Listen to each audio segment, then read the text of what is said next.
10월 12일 오후 동아일보 김성렬 정치부장은 박정희 후보 측을 맡고 있던 유혁인 기자에게 박 후보가 유세를 마치면 인터뷰를 하되 이 질문을 꼭 하라고 지시했다.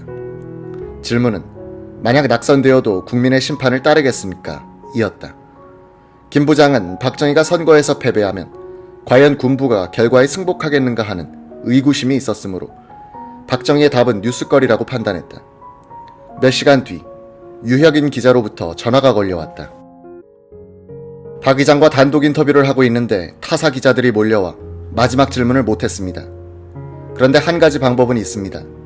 저 같은 평기자는 안 되고 부장께서 오시면 단독 회견에 응할 것 같습니다. 오후 7시 장충동 의장 공간에 도착한 김 부장은 응접실로 안내됐다. 유혁인 기자는 미리 와 있었고 이우락 최고회의 공보실장이 자리를 권했다. 잠시 후 유세장에서 돌아온 양복 차림 그대로의 박 의장이 나타났다. 의자에 앉자마자 박정희는 쏘아붙였다. 동아일보는 완전히 야당 편이더군요. 부산 대구 유세 현장 취재 기자가 아무리 청중이 몇십만 명이라고 기사를 보내도 서울에 앉아있는 정치부장이 마음대로 결정한다면서요. 김성렬 부장은 속으로 그 일 때문이구나 라고 생각했다. 김 부장은 유세장의 청중수를 정확하게 계산하기 위해서 유세장의 면적을 미리 파악하고 항공사진을 찍어 평당 인원수를 추정하기도 하는 등 나름대로 애썼는데 박 의장이 오해를 하고 있구나 하고 그간의 과정을 설명했다. 과학적인 방법을 동원해보니 인파수가 주최 측에서 발표하는 것보다 항상 적게 나왔다. 수십만 인파라고 발표된 것도 따져보면 그 10분의 1밖에 안 되는 경우가 많았다. 김성렬은 이렇게 회고한다. 대구 수성천변에서 박정희 후보가 유세를 할 때 이 지역의 중요성을 감안하여 사회부 기자들도 별도로 보냈습니다. 신문 강판 직전에 내가 현장의 사회부 팀장에게 전화를 걸어 청중수를 물었더니 한 5만에서 6만 명이라고 합디다. 정치부 팀에 물었더니 다른 신문사 기자들은 수십만으로 송구하는 걸 확인했다고 하는 거예요. 다시 사진부 팀장에게 전번 윤보선 후보 때와 비교해서 어떠냐고 물었더니 비슷합니다 라고 해요. 그래서 윤 후보 유세 때 현장에 있었던 8명의 기자들에게 일일이 물었습니다. 4명은 윤보선 때가 많았다. 4명은 지금이 더 많다고 해요. 마지막으로 대구 지사장에게 물으니 전과 같다고 해서 대체로 10만 대는 넘을 것으로 보는 견해가 가장 많다고 써놨어요. 다른 신문들이 80만, 100만씩으로 보도하는 통에 우리 쪽만 청중수를 줄여 보도한 셈이 되니 박 의장이 화를 낸 겁니다. 박정희는 김 부장의 설명을 듣더니 동아일보는 공화당 집회를 과소평가한 거죠 라고 또 따지고 들었다. 항공사진까지 찍어서 정확을 기하려 했습니다. 우리 공군에서도 사진을 찍었습니다. 이걸로 청중수 문제가 일단락되는가 했더니 박정희는 다시 정색을 하고 말했다. 그런데 내가 왜 빨갱입니까? 박정희는 답을 기다리지 않고 왜 내가 공산주의자라고 신문에서 보도합니까? 라고 다그쳤다. 어느새 박 의장의 손에는 담배가 들려 있었고 김 부장도 담배를 피우기 시작했다. 김 부장이 설명하기 시작했다. 아시다시피 평상시의 언론은 사건이나 뉴스에 대해서 일일이 검증하여 사실에 가깝다고 판단할 때 보도합니다만 선거 기간 중에는 후보들의 주장이나 말 그 자체가 뉴스입니다. 박 의장께서 유세장에서 하신 말씀도 여과 없이 보도했습니다. 박정희 의장의 손이 담배와 함께 덜덜 떨리고 있었다. 화가 나면 나타나는 증상이었다. 이때 춘천 유세에 연사로 참석했다가 돌아온 이만섭 전 동아일보 기자가 방으로 들어왔다. 박 의장은 이만섭을 보자 마치 원군을 얻은 듯 언성을 높였다. 그렇다고 나를 공산주의자로 몰아. 박 의장은 벌떡 일어나더니 자개 재떨이를 들어 올렸다. 그리곤 마룻바닥에 쾅 하고 팽개쳤다. 박 의장은 슬슬 걸어 방을 나가버렸다. 김성렬 동아일보 정치부장은 박정희가 화장실에 간 줄 알았는데 10분이 지나도 돌아오지 않았다. 이우락 실장만 안절부절 못하고 어쩔 줄 몰라 하면서 안팎을 왔다 갔다 했다.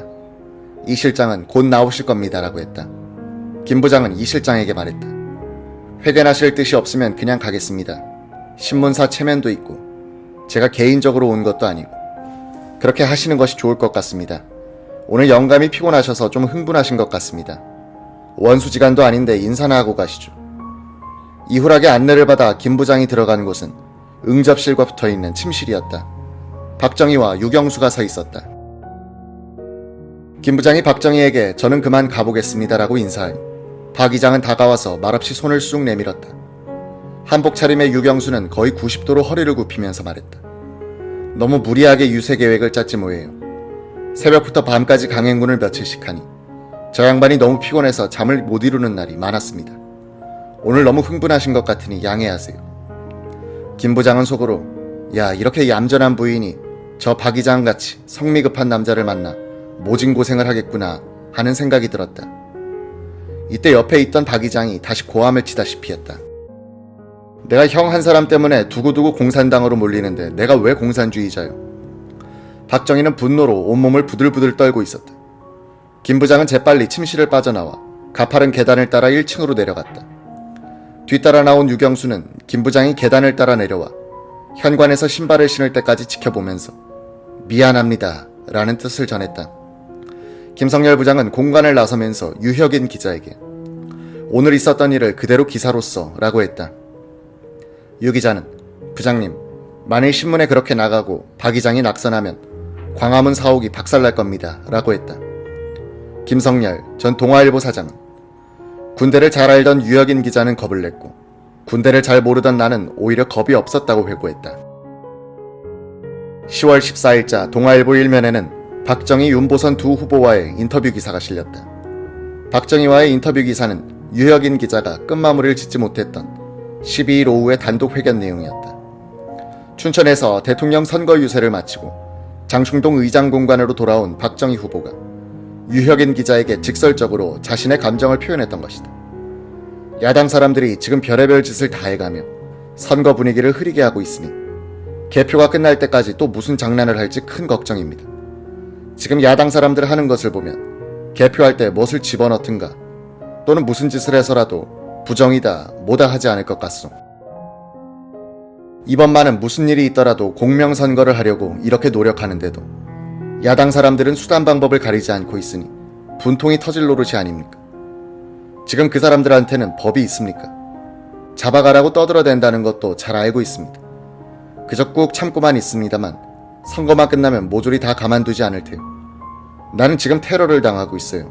그저 참고 있자니. 이 나라의 원수인 나를 빨갱이로 몰아치니 목적을 위해 수단 방법을 안 가리니 이게 바로 공산당 수법과 다른 게 뭐요. 내가 빨갱이라면 이 나라가 2년 동안 빨갱이 치하에 있었단 말인가요? 박 이장은 옷을 갈아입지도 않고 피로가 역력한 표정으로 소파에 몸을 기대어 시험은 이제 끝났고 나는 내 실력과 쳤으나 심사관들이 어떻게 점수를 매길지 뚜껑을 열어봐야 알죠 라고 했다. 그는 다시 이야기를 사상 논쟁으로 돌려 정적을 빨갱이로 모는 이 패풍만은 이 기회에 뿌리를 뽑아야죠 라고 했다. 10월 13일 박정희 후보는 수원과 인천에서 마지막 선거 유세를 했다. 박정희는 지금 여건으로는 누가 집권해도 당장 잘 살게 할 수 없다면서 내가 집권하면 여러분에게 근명과 내핍, 피땀 흘려 일할 것을 요구할 것이다 라고 말했다. 윤보선 후보는 이날 수원 천안 유세에서 군정과 민정을 판가름하는 이 마당에 사상이 분명한 사람과 그렇지 못한 사람 가운데 누구를 선택할 것인가 라고 물었다. 윤보선 후보의 민정당은 이날 경향신문 1949년 2월 17일자와 서울신문 2월 18일자에 실렸던 박정희 소령 무기징역 선고 관련 기사를 공개했다. 박정희 소령이 72명의 다른 장교들과 함께 여순 14연대 반란 사건 이후에 있었던 군부내 남로당 조직 수사에 걸려 군법회의에 넘겨졌고 유죄 선고를 받았다는 내용이었다. 동아일보는 민정당의 이 폭로 내용을 호외로 만들어 전국적으로 돌렸다. 1963년 10월 15일 오전 투표를 마친 박정희 부부는 두 대의 승용차 편으로 경주로 달렸다. 이유락 최고회의 공보실장, 박종규 경호대장, 지용창 주치의, 신동관 경호관이 수행했다. 일행은 경주 불국사 관광호텔에 들었다.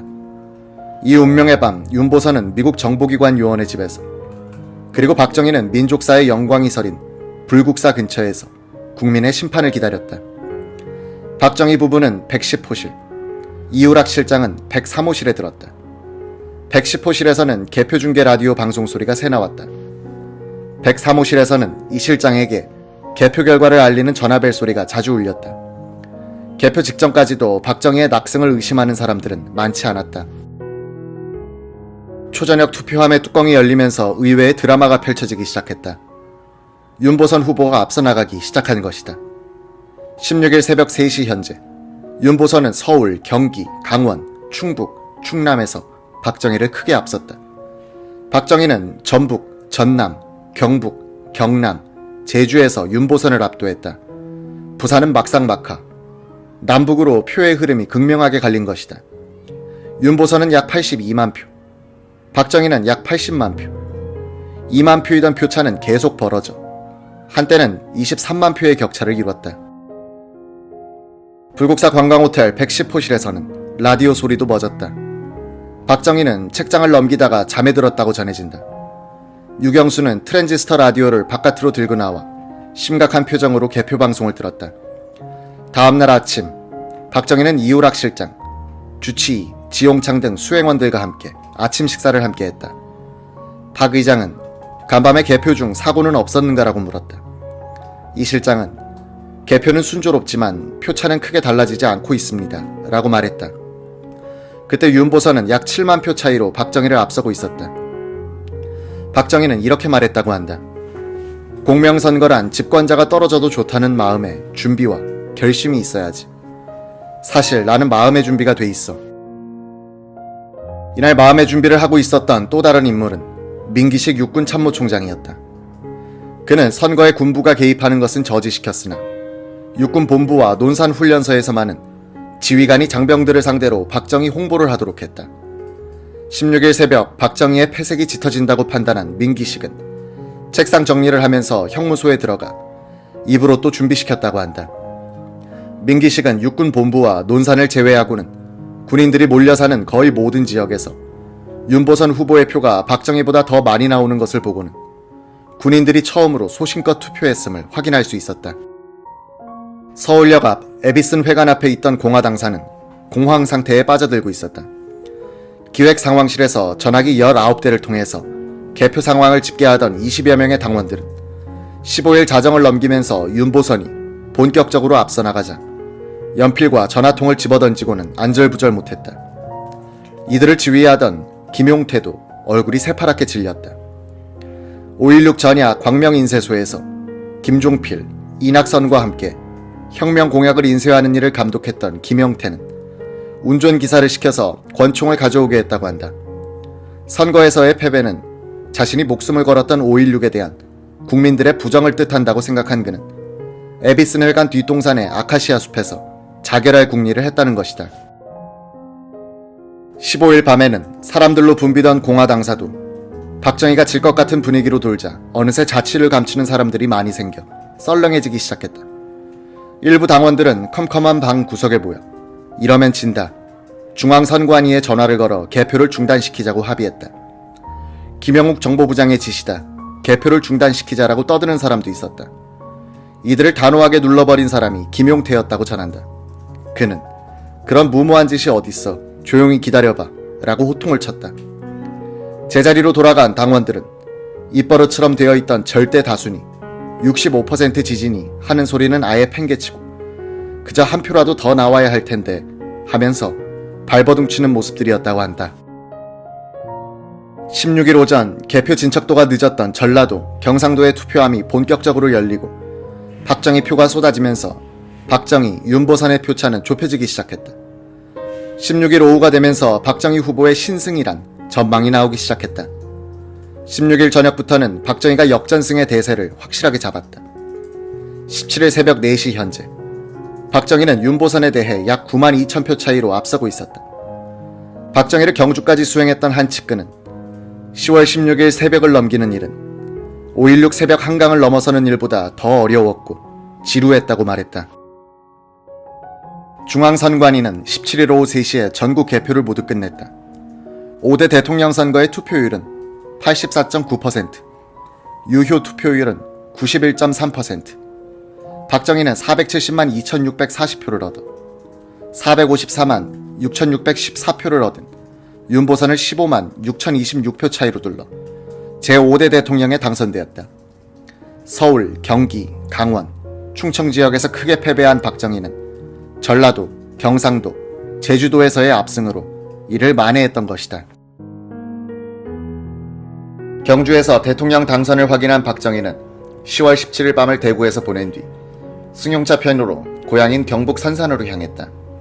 구미읍 상무동에서 차를 내린 박정희 의장은 금오산 기슭 온수골 마루턱에 자리 잡은 선영으로 올라갔다.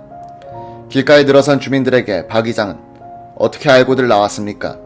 이제는 얼굴을 통 몰라보겠군요 라면서 일일이 손을 잡고 인사를 했다. 한 아낙네는 산산에 인물이 났네 라고 소리를 질렀고 한 할머니는 임금이 왕림하신다는 말을 듣고 이웃에서 왔습니다 라면서 허리를 깊게 굽혔다. 생가로 돌아오니 전형적인 농사꾼 모습에 큰형 박동희 옹이 기다리고 있다가 대통령이 된 동생의 절을 받았다. 형님, 왜 그렇게 늙으셨습니까? 나이를 먹으니 늙을 수밖에. 그런데 이번 선거를 보니 농촌 사람들은 정치를 잘 한다고 하는데 도시에서는 반대가 많아. 월급 가지고는 쌀값이 비싸 살기가 어려운 모양이지. 앞으로 힘껏 일해보겠습니다. 형제가 근 1시간 대화를 나누는 사이 박 의장의 생가에는 마을 사람들이 몰려와 막걸리 파티장으로 변했다.